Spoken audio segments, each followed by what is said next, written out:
ಶ್ರೀದೇವಿ ಮಹಾತ್ಮೆಯ ಮುಂದುವರೆದ ಭಾಗ. ಅಧ್ಯಾಯ 8.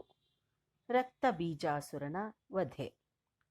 ಅರುಣನಂತೆ ರಕ್ತವರ್ಣದ ಶರೀರದಿಂದ ಕೂಡಿ ಕರುಣೆಯ ನೋಟವನ್ನು ಬೀರುವ ತನ್ನ 4 ಹಸ್ತಗಳಲ್ಲಿ ಪಾಶ, ಅಂಕುಶ, ಬಿಲ್ಲು ಬಾಣಗಳನ್ನು ಧರಿಸಿರುವ ಅಣಿಮ ಮೊದಲಾದ 8 ಸಿದ್ಧಿಗಳಿಂದ ಆವೃತಳಾದ ಭವಾನಿಯನ್ನು ಧ್ಯಾನ ಮಾಡೋಣ.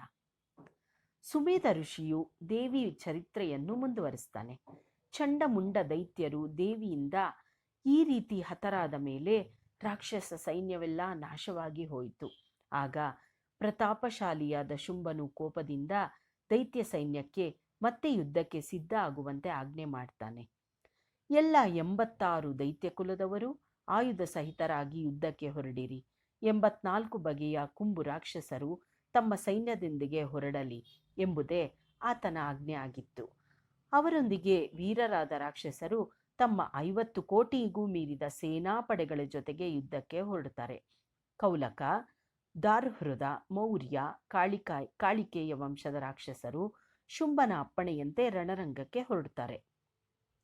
ಅತಿ ಭಯಂಕರವಾದ ದೈತ್ಯ ಸೇನೆಯು ಈ ರೀತಿ ನುಗ್ಗಿ ಬರುತ್ತಿದ್ದನ್ನು ನೋಡಿ ಚಂಡಿಕೆಯು ಭೂಮಿ ಆಕಾಶಗಳನ್ನೆಲ್ಲ ತನ್ನ ಧನುಸ್ಸಿನ ಠಂಕಾರದಿಂದ ತುಂಬಿದ್ಲು. ಆ ನಂತರ ದೇವಿಯ ವಾಹನವಾದ ಸಿಂಹವು ಭಯಂಕರ ಗರ್ಜನೆಯನ್ನ ಮಾಡುತ್ತೆ. ಹೀಗೆ ಧನುಸ್ಸಿನ ಹೆದೆಯ ಠಂಕಾರ, ಸಿಂಹದ ಗರ್ಜನೆ, ಘಂಟಾನಾದಗಳು 8 ದಿಕ್ಕುಗಳಲ್ಲಿಯೂ ಹರಡುತ್ತೆ. ಆಗ ಕಾಳಿಯು ದೊಡ್ಡದಾಗಿ ಬಾಯಿ ತೆರೆದು ಭಯಂಕರ ನಾದವನ್ನ ಮಾಡಿದ್ಲು. ಈ ಭಯಾನಕ ನಾದವನ್ನು ಕೇಳಿದ ದೈತ್ಯ ಸೈನ್ಯಗಳು 4 ದಿಕ್ಕುಗಳಲ್ಲೂ ದೇವಿಯನ್ನು, ಆಕೆಯ ವಾಹನವಾದ ಸಿಂಹವನ್ನು ಬಾಣಗಳಿಂದ ಸುತ್ತುವರೆದ್ವು.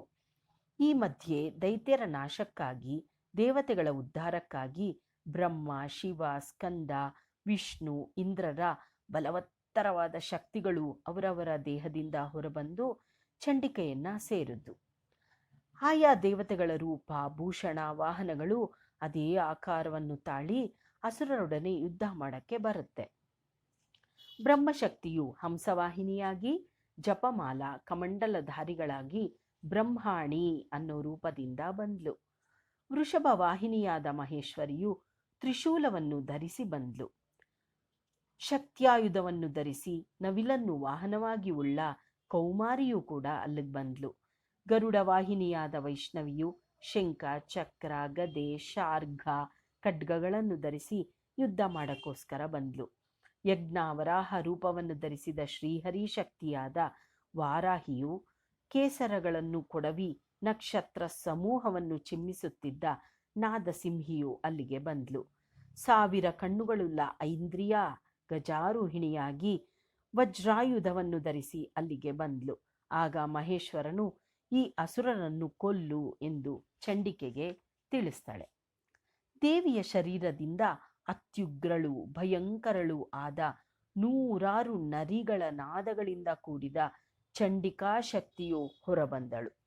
ಆಕೆಯು ಧೂಮ್ರವರ್ಣದ ಜಟಾಧಾರಿಯಾದ ಶಿವನನ್ನು ಕುರಿತು, ನೀನು ದೂತನ ರೂಪ ಧರಿಸಿ ಶುಂಭರ ಬಳಿಗೆ ಹೋಗಿ ನಾನು ಮುಂದೆ ತಿಳಿಸುವ ಸಂದೇಶವನ್ನು ತಿಳಿಸು ಅಂತ ಹೇಳ್ತಾಳೆ. ಆ ಸಂದೇಶ ಈ ರೀತಿ ಆಗಿರುತ್ತೆ. ಇಂದ್ರನು 3 ಲೋಕಗಳನ್ನು ಪಡೆಯಲಿ, ದೇವತೆಗಳಿಗೆ ಹವಿಸ್ಸು ಸಿಗಲಿ, ನಿಮಗೆ ಬದುಕುವ ಆಸೆ ಇದ್ರೆ ಪಾತಾಳಕ್ಕೆ ನೀವು ಹೋಗಿ. ಹೀಗಲ್ಲದೆ ನಿಮ್ಮ ತೋಳಿನ ಬಂದ ಅಹಂಕಾರದಿಂದ ಯುದ್ಧವನ್ನು ಬಯಸುವಿರಾದ್ರೆ ಬನ್ನಿ, ನಿಮ್ಮ ಮಾಂಸದಿಂದಲೇ ನನ್ನ ನರಿಗಳು ತೃಪ್ತಿ ಹೊಂದಲಿ. ಹೀಗೆ ಶಿವನೇ ದೂತನಾದ ಕಾರಣ ದೇವಿಗೆ ಶಿವದೂತಿ ಎಂಬ ಹೆಸರಾಯಿತು. ಶಿವನು ಹೇಳಿದ ಈ ಸಂದೇಶವನ್ನು ಕೇಳಿದ ದೈತ್ಯರು ಕೋಪೋದ್ರಿಕ್ತರಾಗಿ ದೇವಿ ಇದ್ದ ಕಡೆ ಬಂದ್ರು.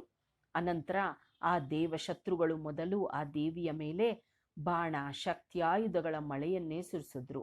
ಆ ಚಂಡಿಕೆಯು ರಾಕ್ಷಸರು ಬಿಟ್ಟ ಬಾಣ, ಶೂಲ, ಶಕ್ತಿ, ಪರಶು ಮುಂತಾದ ಆಯುಧಗಳನ್ನು ತನ್ನ ಬಾಣಗಳಿಂದ ಅನಾಯಾಸವಾಗಿ ಕತ್ತರಿಸಿ ಹಾಕಿದ್ಲು. ಆಕೆಯ ಮುಂದಿದ್ದ ಕಾಳಿಯು ಶತ್ರುಗಳನ್ನು ಶೂಲದಿಂದ ಸೀಳುತ್ತಾ ಖಟ್ವಾಂಗದಿಂದ ಚುಚ್ಚಿದ್ಲು. ಬ್ರಹ್ಮಾಣಿಯು ಶತ್ರುಗಳನ್ನು ಮಂತ್ರೋದಕದಿಂದ ನಿರ್ವೀರ್ಯರನ್ನಾಗಿ ಮಾಡ್ತಾ ಇದ್ಲು. ಮಾಹೇಶ್ವರಿಯು ತ್ರಿಶೂಲದಿಂದ ವೈಷ್ಣವಿಯು ಚಕ್ರದಿಂದ, ಕೌಮಾರಿಯು ಶಕ್ತಿಯಿಂದ ದೈತ್ಯರನ್ನ ಕೊಲ್ತಾ ಇದ್ರು. ಇಂದ್ರಾಣಿಯು ವಜ್ರಾಯುಧದಿಂದ, ವಾರಾಹಿಯು ಕೋರೆದಾಡುಗಳಿಂದ, ನಾರಸಿಂಹಿಯು ಉಗುರಿಂದ, ಶಿವದೂತಿಯು ಅಟ್ಟಹಾಸದಿಂದ ಅಸುರರನ್ನು ಭಯಗ್ರಸ್ತರನ್ನಾಗಿ ಮಾಡಿದ್ರು. ಮಾತೃಕಾ ಗಣವು ಅಸುರರ ಸೈನ್ಯವನ್ನೆಲ್ಲ ನಾಶ ಮಾಡ್ತು. ಆಗ ರಕ್ತ ಬೀಜನೆಂಬ ಮಹಾದೈತ್ಯನು ಯುದ್ಧಕ್ಕೆ ಬರ್ತಾನೆ. ಅವನ ಶರೀರದಿಂದ ಭೂಮಿಯಲ್ಲಿ ಒಂದು ರಕ್ತ ಬಿಂದು ಬಿದ್ದರೆ ಸಾಕು, ಆ ಜಾಗದಿಂದ ಅಷ್ಟೇ ಬಲಶಾಲಿಯಾದ ದೈತ್ಯ ಒಬ್ಬ ಮೇಲೆ ಕೇಳ್ತಾ ಇರ್ತಾನೆ. ಆ ರಕ್ತ ಬೀಜಾಸುರನು ಗದಾಪಾಣಿಯಾಗಿ ಇಂದ್ರಾಣಿಯೊಡನೆ ಯುದ್ಧ ಮಾಡಕ್ಕೆ ಆಕೆಯು ವಜ್ರಾಯುಧದಿಂದ ಅವನನ್ನು ಹೊಡೆದ್ಲು. ಆಗ ಅವನ ದೇಹದ ತುಂಬ ರಕ್ತಸ್ರಾವ ಆಯಿತು. ಇದರಿಂದ ಅವನಂತೆಯೇ ರೂಪ ಬಲವುಳ್ಳ ಅನೇಕ ಯೋಧರು ಅವನ ರಕ್ತದಿಂದ ಹುಟ್ಟು ಬಂದರು. ಅವರಿಗೆ ಅವನಷ್ಟೇ ಕಾರ್ಯಶಕ್ತಿ, ಪ್ರಾಣಶಕ್ತಿ, ದೇಹಶಕ್ತಿ ಇತ್ತು. ಆ ರಾಕ್ಷಸರು ಮಾತೃಗಣಗಳೊಡನೆ ಭಯಂಕರವಾದ ಯುದ್ಧವನ್ನು ಮಾಡಿದ್ರು. ರಕ್ತಬೀಜನ ಶಿರಸ್ಸನ್ನು ಇಂದ್ರಿಯ ಮತ್ತೆ ಹೊಡೆದಾಗ ಇನ್ನಷ್ಟು ರಾಕ್ಷಸರು ಅಲ್ಲಿಂದ ಜನಿಸಿದ್ರು. ಹೀಗೆ ಇಂದ್ರಾಣಿ ಆದಮೇಲೆ ವೈಷ್ಣವಿ, ಕೌಮಾರಿ, ವಾರಾಹಿ, ಮಾಹೇಶ್ವರಿ ಶಕ್ತಿಗಳು ತಮ್ಮ ತಮ್ಮ ಆಯುಧಗಳಿಂದ ಅವನಿಗೆ ಹೊಡೆದಾಗ ಸಹಸ್ರಾರು ರಾಕ್ಷಸರು ಜನಿಸ್ತಾ ಹೋದ್ರು.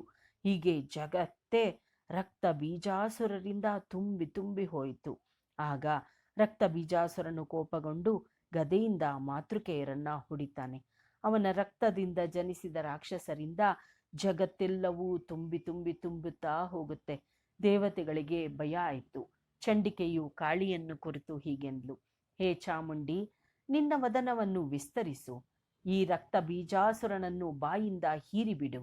ಆಗ ಕಾಳಿಯು ರಕ್ತ ಬೀಜನ ರಕ್ತವನ್ನು ತನ್ನ ಬಾಯಿಂದ ಹೀರ್ಕೊಳ್ತಾಳೆ. ರಕ್ತ ಬೀಜನ ದೇಹದಿಂದ ರಕ್ತಸ್ರಾವ ಆಗ್ತಾ ಇದ್ದಂಗೆ ಚಾಮುಂಡಿ ಅದನ್ನ ಹೀರ್ಕೊತಾ ಇದ್ಲು. ಹೀಗೆ ನೆಲಕ್ಕೆ ಬೀಳದೆ ಇರೋಂಗೆ, ರಕ್ತ ಬೀಜಾಸುರರು ಹುಟ್ಟದೇ ಇರೋಂಗೆ ತಡೀತಾ ಇದ್ಲು. ಹೀಗೆ ಆ ರಕ್ತ ಬೀಜನು ರಕ್ತಹೀನನಾಗಿ ಕೊನೆಗೆ ನೆಲದ ಮೇಲೆ ಬೀಳ್ತಾನೆ. ಆಗ ದೇವತೆಗಳಿಗೆ ಸಂತೋಷ ಆಯಿತು. ಇಲ್ಲಿಗೆ ದೇವಿ ಮಹಾತ್ಮೆಯ ರಕ್ತ ಬೀಜವೆಂಬ 8ನೇ ಅಧ್ಯಾಯ ಮುಗೀತು. ನಮಸ್ಕಾರ.